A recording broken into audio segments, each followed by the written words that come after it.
it was the least bit condemning or would help make controversy out of Trump. Those are already out there.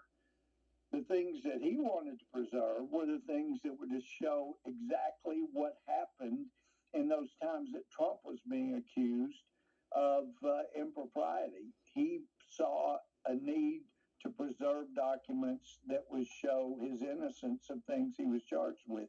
So I think those documents were in much safer hands with Trump than they are in DOJ or Intel hands, or even now that we know even people at the National Archives will lie to try to set up Trump.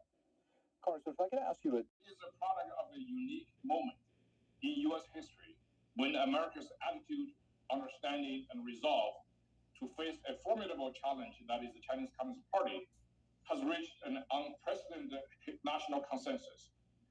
Political forces from all sides, left, center, and right, have all agreed on this historical shift, which is almost 180 degrees, of our national policy toward communist China.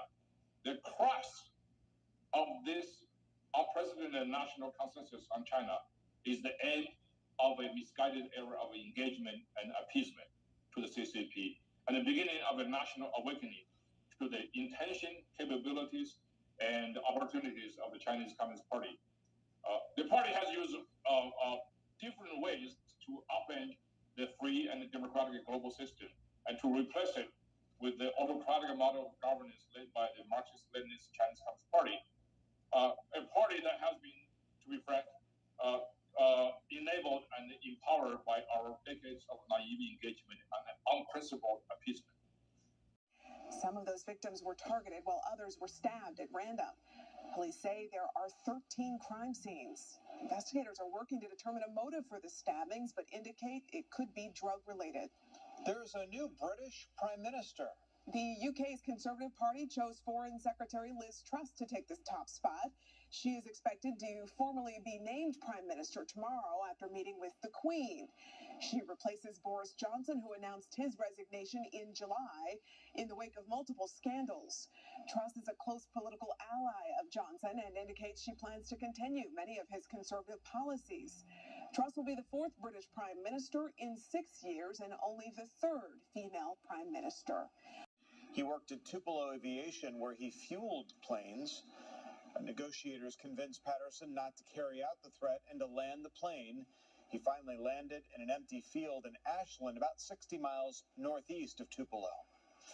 Plus, Atlanta... You hear a lot of youth, obviously, and let's go into that. You are really an expert on Marxism in America and how it's affected us. So talk to me about cultural Marxism. You know, I focus a lot on my show on the culture war here in America. I come from an entertainment background, so I see it in entertainment. I see clues of it. But from ground zero, tell me what the reality is of Marxism in America. Well, I mean, it is ultimately very cultural. There are sort of two prongs. I want to make a point really quickly, though, because they don't. You can tell it's a cultural Marxist movement because they don't want us to know it's a cultural Marxist movement. If you go to Wikipedia, the entry for cultural Marxism doesn't exist anymore. You can type it in right now. It's been replaced with cultural Marxism conspiracy theory. And so they're hiding their tracks. But the idea of cultural Marxism is that the cultural phenomena are the kind of real vehicle by which the bourgeoisie reproduces itself, or the ruling class perpetuates itself. It insinuates itself into the mentality of people through the culture. And this is, since the 70s, proliferated into identity politics veins, and we're all very familiar with critical race theory. Yep. We're aware that something's going on with sex, gender, sexuality, LGBTQ, etc. We aren't quite clear, but this is what I would call queer Marxism, just like I call critical race theory race Marxism. Okay. So it's insinuated itself into the identity politics, identifying identity factors with culture. There's gay culture, there's black culture, there's a community, yada, yada, yada. And so it's using those as the levers to work its way in. Now, the other thing is that's a very cultural Marxist turn that's been pushing on our society strongly since the 90s. Everybody became very aware of it, I should say, within the last 5 years, 2 years, really. But there's a second branch of Marxism happening that's coming out, surprisingly, through the corporate sector. And that's a very materialist Marxism all over again. That's being pushed through these ESG scores that they're using as a social credit system on corporations. And the brand name for this neo-communist push is sustainability.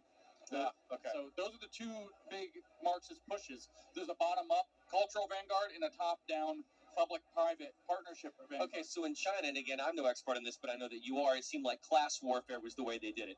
In America, you're saying it's being done through race warfare, economic warfare, gender warfare. Is that correct? Yeah, you can't do class warfare in a country that's enabled so much upward mobility. Up until very recently, when this stuff kind of metastasized into society, it was strongly true. Not, a perfect 1.0 correlation, but high 90s correlation that if you worked hard, no matter who you were, no matter what you looked like, no matter where you came from, you could work your way up and make a success of yourself. And that was the American dream. And so the question of Western Marxism was, why won't Marxism take in Western nations, especially the United States? And the answer was, there's too much upward mobility. Class warfare, and the energy is obviously super high, doesn't hold a candle to these moms. 500 a number, far louder than all these screaming kids. Unbelievable energy. So the moms have to realize that the kids, of course, are the future, blah, blah, blah, but the moms are the future. The moms are the ones setting the path for the kids. So if the main thing that the moms need to be paying attention to is their own children first, getting their children squared away, making sure their children are solid. My shirt says based, making sure that they have the right values and that they aren't going to get pushed around, that they're not getting reprogrammed in their heads at school. But they also have an incredible amount of passion and energy to go out and change communities and change schools. We think a lot about the terms of schools, but they care about communities too, the neighborhoods their kids grow up in, the crime in these cities. These are targets that moms are going to have an incredible amount of value to speak into. The World Economic Forum likes to say they have their stakeholders, and the stakeholders will make decisions and all of this nonsense. Moms are the primary stakeholder in the future of the country, and they get listened to when they rise up, and to get biblical for a second, they inhabit the definition of biblical meekness. They don't rise up till they have to. Right. And when they do what's necessary. And that's what we're seeing across the country. So what moms need to know is, you guys are organizing, you guys are powerful, you guys are going to change America. I thank the organizers of the Moms for Liberty Summit for bringing me, because I said, this is exactly what I said, I wanted to thank you for making this so fun, but I have to thank you for showing me the future of America, and it is hope. Thank you, Dr. Lindsay, for your. We are kind of collaborating with churches to seek to inform parents or for what's going on with their children. Some of them, I don't think they are ignoring; they are just misled by the media. And it's strong. The manipulation is very strong. Well, let's talk about a big corporation in Orlando, not too far from here, Disney. Yes. You told me that I looked like a Disney prince. You look like a Disney which I prince. considered a great compliment. It's funny because when the legislation came out and when Disney was fighting with DeSantis, the song from Aladdin is A Whole New World. And I thought about that song, and as a parody, I changed the words around. I said, just don't say girl, because they'll no longer say ladies and gentlemen, boys and girls. What did Moms for Liberty discover about Disney and what they were trying to do to young children? So actually, you can see that it's not only at schools, the indoctrination. It's also in the entertainment. Yes. It's also in the music. It's everywhere, even in the food. Do you see how they change even the faces of, Yes. of some of the boxes in the food? So it's everywhere. It's even in government. In the military, it's everywhere. So we actually identify Disney, Nickelodeon, Netflix, which they are the more huge outlets of entertainment, and definitely we are fighting back, like our governor Ron DeSantis did, that he took away all the taxes exemption, or I don't know exactly what they did, but they have to know that doing these radical left choices, it has consequences. They saw the drop of their stocks because parents are not want to they don't trust anymore these entertainments. We're looking, especially the new films. You see the new films of Thor. Natalie Portman, which is one of the actresses, he says very, very gay. That was her own words, and we can see that in the films. They are not afraid to hide anymore a homosexual agenda. So you think GSU senior Joe Ortega was door dashing last week at the Popeyes off of Ponce. She noticed a man off to the side who looked hungry. When she'd offered to get him food, this was how employees reacted. No, ma'am, you can't do it. Why? He's asking for food. Ma'am, you can't do it. I don't care nothing about you recording me, baby. May I have your name so I can let the people know? You gotta pick up the phone and start recording. So I'm like, this is ridiculous. Are you serious? Joe Ortega says she was just trying to do a good deed.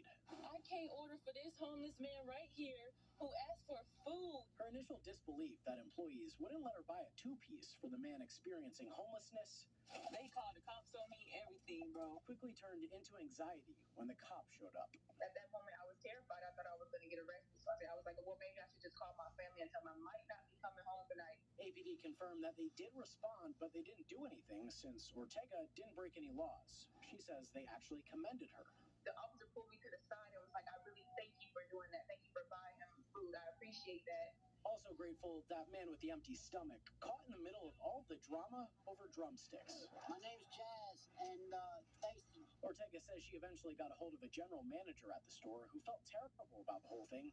She said he ended up letting her and Jazz buy anything they wanted that night. Oftentimes, the homeless are treated like stray animals, stray cats. If you feed them, they're going to keep coming back. We don't want them to keep coming back. And in all of this, I believe that people deserve to be treated like people. And after all the online attention, Popeye said in a statement to Fox 5 that all of their employees at that store have been retrained on how to talk to guests. Ortega has started an online fundraiser